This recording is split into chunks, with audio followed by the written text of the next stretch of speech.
It's the great Dendro Archon. How can I help you? I would like to check the registration records of a Kasharawar scholar. He should be in an unconscious state right now. Okay, just a moment. Sorry to keep you waiting, Dendro Archon. We have confirmed that there's a scholar named Beinuni who's been unconscious for a while. The cause was improper operation of the Akasha. He hasn't regained consciousness yet, and is still receiving treatment at Bimarstan. Huh? Isn't his name Musace? I guess he didn't want to be recognized or bothered by anyone. Please, give the knowledge stored in this to the Matra and ask them to import it into Beinuni's brain. Understood. But for safety reasons, I need to know why. It's simple. This contains his consciousness. It's long been trapped inside of a dream. He's committed an act that affected the safety of Sumeru. After he wakes up, I'll inform the General Mahamatra of all the details. I see. I'll take care of this right away. Thank you, great Dendro Archon. No problem. Alright. Everyone should have gathered at the Moment of Dreams by now. Let's head back.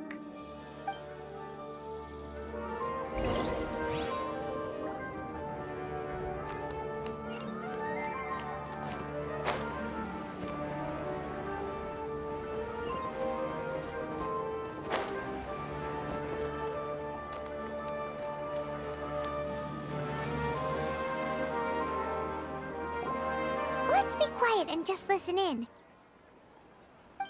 I wonder what she's going to say.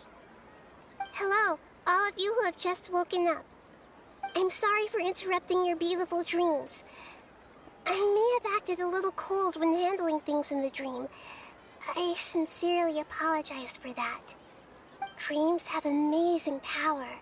They inspire us to remain resolute in the face of adversity and help those with aspirations achieve their desires.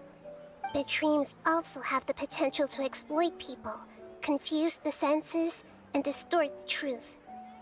Unfortunately, you were all chosen as prey for an elaborate scheme. As I've said before, I am still learning, and cannot fully empathize with the pain of all the loss you've experienced.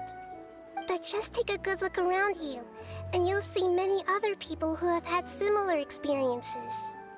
You should be proud that you've been able to gather here and look toward the future together.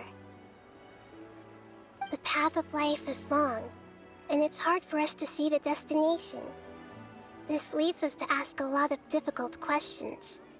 What's the meaning of life? What's the purpose of my existence? Why do I keep experiencing pain and loss? Of course, the most comfortable choice is to stop progressing.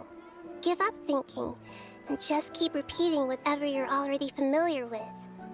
Whenever you have such thoughts, just look at the people and things around you.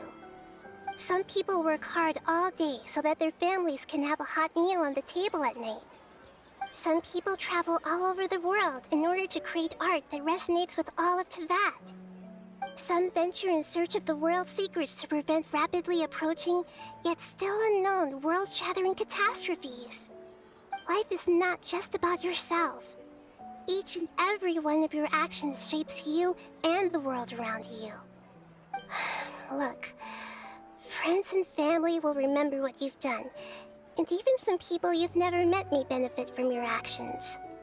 Therefore, many people will strive forward to forge new paths, even if they have to endure great pain to do so.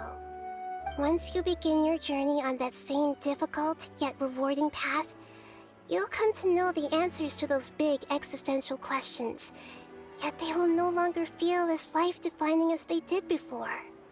But if you were to believe that life is nothing but an empty, ephemeral dream, then that's also the only thing it'll ever become. You are free to choose how you want to live your lives, but as your Archon, I should first make this information known to everyone. In the end, it's up to you whether you want to embrace a beautiful dream at the cost of your real life. Nahida said she wanted to speak with us alone. It seems like she went to the plaza in front of the academia.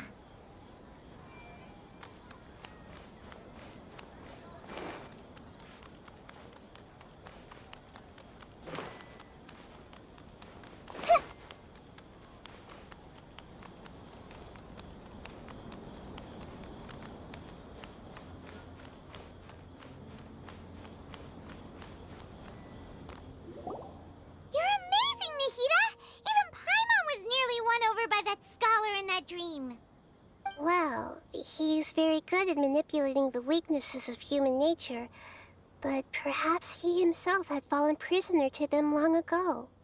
That dream was incredibly beautiful and enticing. Ordinary people couldn't see through it and easily lost themselves within it.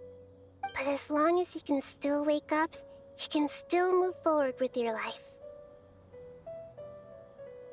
Huh? What makes you say that? Right! You said that you didn't understand human feelings, but we saw how considerate you were with all these people. Your speech just now really connected with everyone. You did a good job! Thank you. I've heard a lot of sad stories along this journey, and several of them have touched my heart. You can't say that the victims of the dream really did anything wrong, and what they wanted was also not unreasonable. That's why I could understand them when they tried to resist us and protect the dream. But all of my understanding and stirred feelings probably can't even account for even 1% of the pain they've experienced. I don't think this 1% can be seen as an example of what you call empathy. You're too hard on yourself, that's for sure. Alright. I suppose going out into the world will help my confidence grow. I've learned that emotions are nothing like knowledge, and that's why it's hard for me to put them into words sometimes. Beinuni, or Mercedes, said that I had never personally felt the pain of loss, but I have a vague feeling that this isn't true. The moment I entered the dream, I felt like I was wrapped in a blanket of warm feelings. It was so warm that it felt like I had returned to the start of my life, and I didn't want to wake up anymore.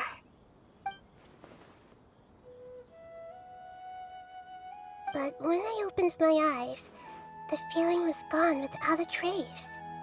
If I have to make an analogy for it, I would say I can no longer see words on a piece of paper after they have been erased, but I can still see the slight indentations of where the words had been written.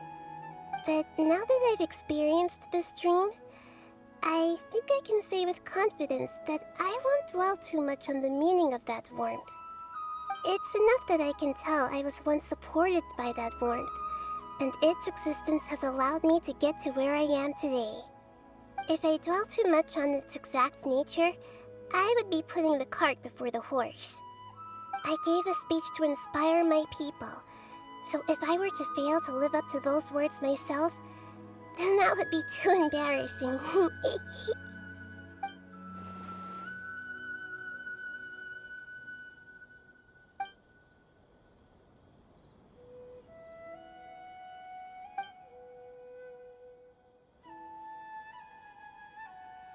Hey, what's with that serious look? You keep looking like there's something you want to say. Is there anything you want to tell me? Okay. Since we just woke up, let's stretch a little bit. A new day is about to begin.